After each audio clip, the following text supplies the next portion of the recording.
हम सभी अमर हैं।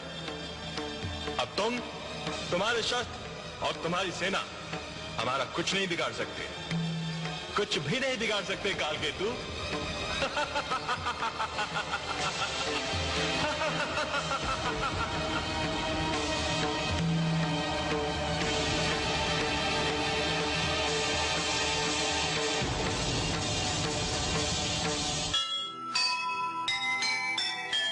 एक नहीं उसकी चली, हारा फिर एक बार, अमृत से वंचित रहा दानव का परिवार।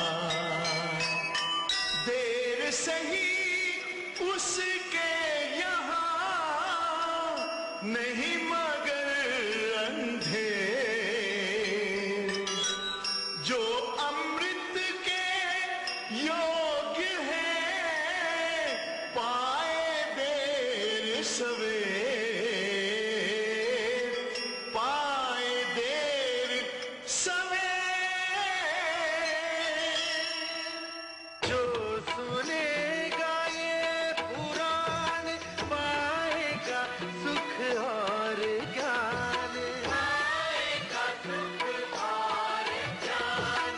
कर्म को ही धर्म जान, प्रेम की तू छेड़तान, प्रेम की तू छेड़तान। बीते युग बता रहे हैं, बीते युग बता रहे हैं, सत्य पथ पे चल सुजान। विष्णु पुराण,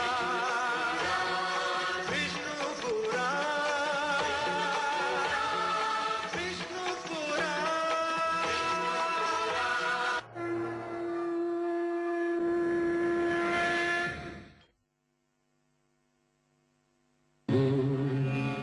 माते संगो सविकर्मणि।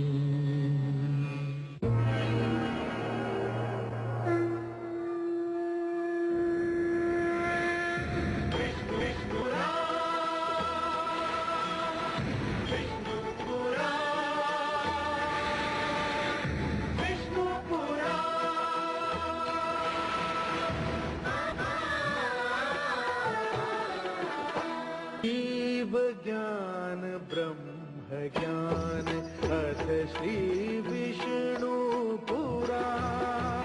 ओम की कथा महान, जय श्री विष्णु पुराण। विष्णु पुराण, विष्णु पुराण, विष्णु पुराण। प्रकट कब तीन लोक,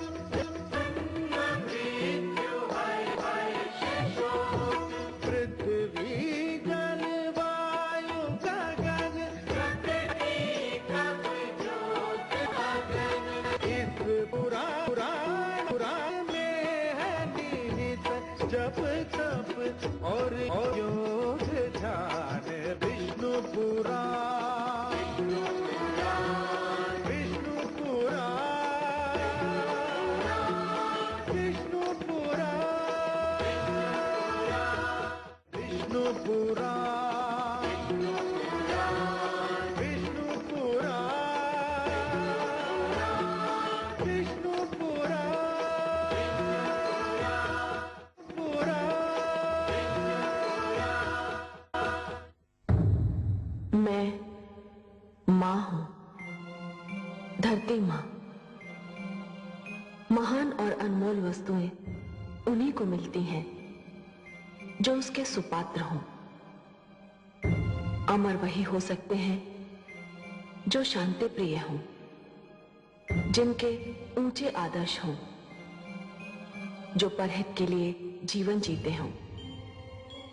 किंतु जिनके मन में द्वेष और घृणा हो, जो युद्ध और हिंसा के प्रचारक हों, वे केवल दंड के पात्र होते हैं। इसीलिए श्री विष्णु ने देवताओं को अमृत दिया और स्वरभानु को दंड, जिसने छल करके अमृत पी लिया था। श्री विष्णु ने स्वरभानु का सिर धड़ से अलग कर दिया। स्वरभानु का सिर राहु और धड़ केतु बनकर आज भी नक्षत्र लोक में विद्यमान है।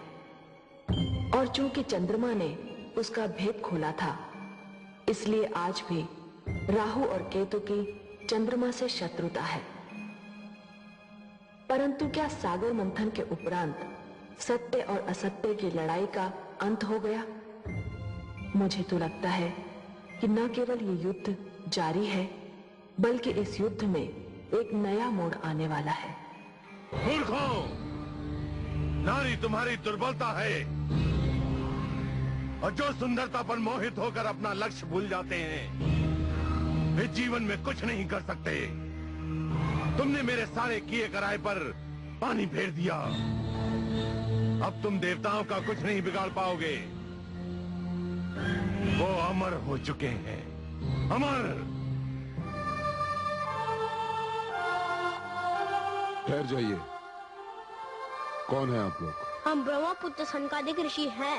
मेरा नाम सत है। यह है सनंदन, सनत और शौनक।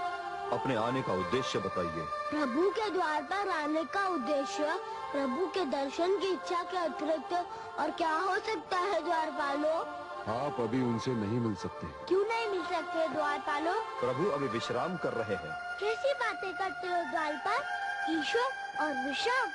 ईश्वर कभी विश्राम नहीं करते। यदि ईश्वर विश्राम करने लगे तो सृष्टि का सारा काम ठप हो जाएगा। तुम हमें जाने दो। विचित्र प्राणी हैं आप। एक बार आपसे कह दिया कि आप अभी उनसे नहीं मिल सकते, तो आप लौट क्यों नहीं जाते? हे द्वारपालो, हम तुमसे विनती करते हैं कि हमें अपने लक्ष्मी नारायण के दर्शन के लिए भीतर जाने दो। हम बहुत दूर से उनके दर्शन को आए हैं। एक बार कह दिया कि अभी आप उनके पास नहीं जा सकते, तो फिर हट क्यों कर रहे हैं? हे द्वारपालो, पथ का विमान अच्छा नहीं होता, चाहे वो पथ कितना भी ऊंचा हो। तुम तो एक द्वारपाल का छोटा सा पथ पाकर इतराने लगे। तुमने अपने अभिमान में आकर हमारी राह रोकी, हमें अपने प्रभु से मिलने नहीं दिया। तुम्हें इसका दंड मिलेगा। हम तुम्हें शाप देते हैं। जाओ, तुम दोनों राक्षस बन जाओ।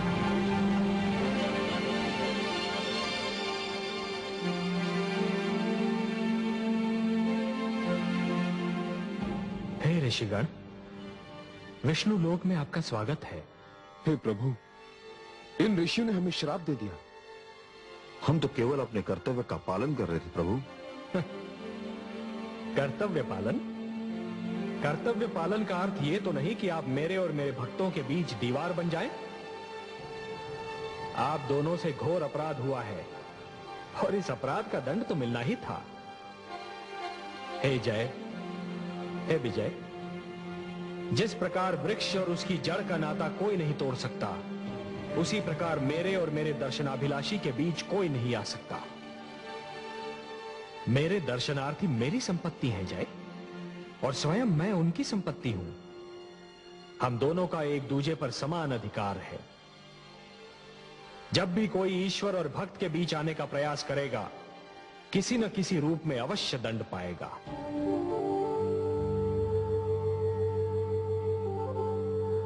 हे ऋषिगण, आपको विष्णु लोक में जो कष्ट हुआ, उसके लिए मैं स्वयं आपसे क्षमा मांगता हूं। हम धन्य हो गए प्रभु, आपके दर्शन हुए, हमारा जीवन सफल हो गया। हमारे जीवन का तो एक ही उद्देश्य है, आपकी आराधना और उपासना। आपको देखा तो हमारे नेत्रों की तृप्ति हो गई। प्रभु, उनसे कहिए कि मैं क्षमा कर दें। हे सर्वेश्वर, हमें इनके शाप से मुक्ति दिलाइए। नहीं विजय, यह नहीं हो सकता। ऋषि का शाप धनुष से निकला हुआ बाण होता है। उसे न रोका जा सकता है और ना ही वो लौट सकता है। हे ऋषिगण, मैं आपसे ये तो नहीं कह सकता कि आप इन दोनों को अपने श्राप से मुक्त कर दीजिए। इन मूर्खों से जो भूल हुई है, उसके लिए वो दंड के पात्र तो हैं, पर इन्हें ये तो बताइए कि इन्हें ये दंड कब तक भोगना होगा? क्या आपके श्राप से मुक्ति पाने का कोई मार्ग नहीं है? हाँ है। हे सर्वेश्वर, हमारे शाप से मुक्ति पाने का एक ही मार्ग है। आपके द्वारपाल जय और विजय को हमारे शाप के कारण 3 बार राक्षस योनि में जन्म लेना होगा और तीनों बार आपसे वैर करना होगा और वो तीनों जन्मों में आपके हाथों मृत्यु प्राप्त करनी होगी। पहले जन्म में जय और विजय हिरण्याक्ष और हिरण्यकशिपु बनकर जन्मेंगे और आपके हाथों मर जाएंगे। जय और विजय कुंभकर्ण रावण के रूप में आएंगे और आपके राम अवतार द्वारा मृत्यु लोक में भेजे जाएंगे। तीसरे जन्म में यह दोनों कंस और शिशुपाल बनकर आएंगे और श्री कृष्ण के हाथों मरेंगे। बस इसके उपरांत इनकी मुक्ति हो जाएगी। हे सर्वेश्वर, आपकी जय हो, जय हो। हे त्रिलोकीनाथ, आपको कोटि कोटि प्रणाम। हे ऋषिगण, आपका श्राप हमारे सिर माथे पर। हम आपका श्राप सिर झुकाकर स्वीकार करते हैं और मुक्ति मार्ग की खोज में निकलते हैं।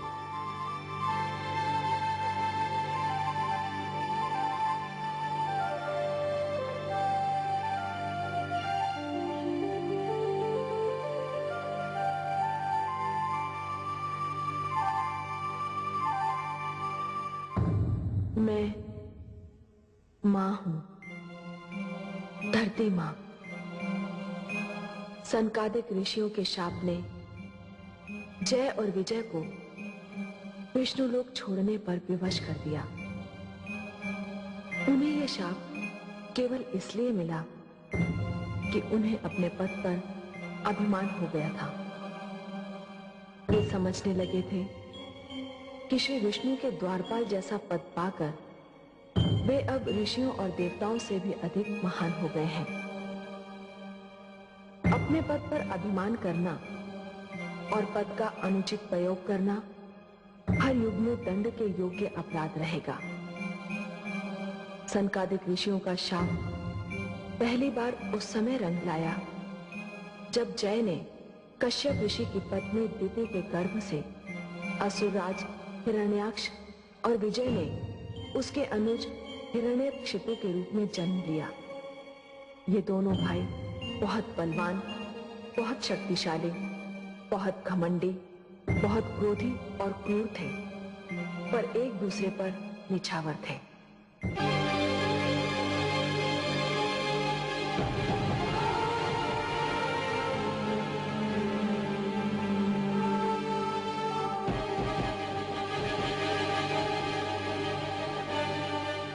सावधान!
मैं देख रहा था कि मेरा भ्राता कितना बलवान है। मुझे तुम पे गर्व है हिरण्यकशिपु। तुम केवल मेरे भ्राता ही नहीं, मेरा दाहिना हाथ भी हो। भ्राताश्री, मैं जो भी हूं आप ही के कारण हूं। मेरे मन में आपके लिए आदर ही आदर, स्नेह ही स्नेह है। भ्राताश्री, हम दोनों मिलकर तीनों लोकों को जीत सकते हैं। तुम कहते हो तो मैं तुम्हें तीनों लोक जीत कर दिखा दूं हिरण्यकशिपु।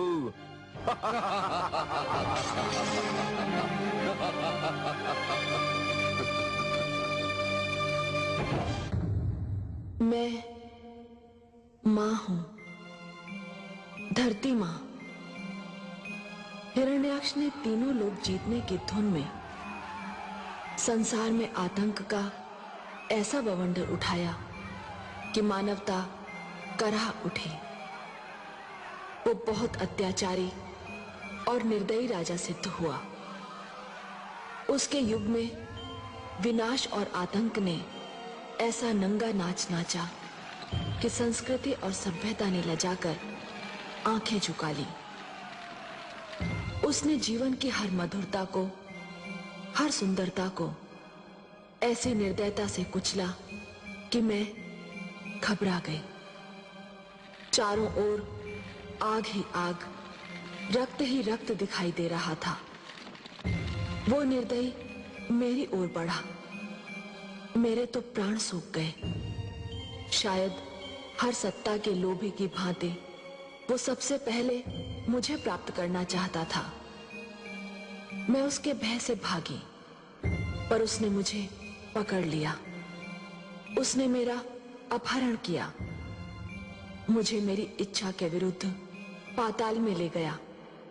कोई राह न देखकर मुझ दुखियारी ने अपने स्वामी, अपने नाथ श्री विष्णु की स्तुति की। उन्हें रोकर पुकारा, और विष्णु तो हर दुखियारे मन की करुण पुकार सुनते हैं। मेरी पुकार सुनी। वे समझ गए कि यदि मुझे कुछ हो गया तो मानव बेघर हो जाएगा, मानवता का मंदिर गिर जाएगा। सो वो आए, वहां भी आए जहां केवल कीचड़ था, गंदगी थी। ऐसी जगह पर आने और मुझे बचाने के लिए उन्होंने वाराह जैसा रूप लेना भी स्वीकार कर लिया। यह उनका तीसरा अवतार था, जिसे इतिहास वाराह अवतार के नाम से जानता है। वे आए और उन्होंने मुझ अबला को असुरराज हिरण्याक्ष के पंजे से छुड़ा लिया और मानवता को बचाने, मानव का कल्याण करने के लिए हिरण्याक्ष का वध भी कर दिया। परंतु हिरण्याक्ष का वध भी आतंक का अंत नहीं सिद्ध हुआ। इस कहानी को तो आगे बढ़ना ही था। उसने संसार से विष्णु का नाम मिटा देने का प्रण कर लिया।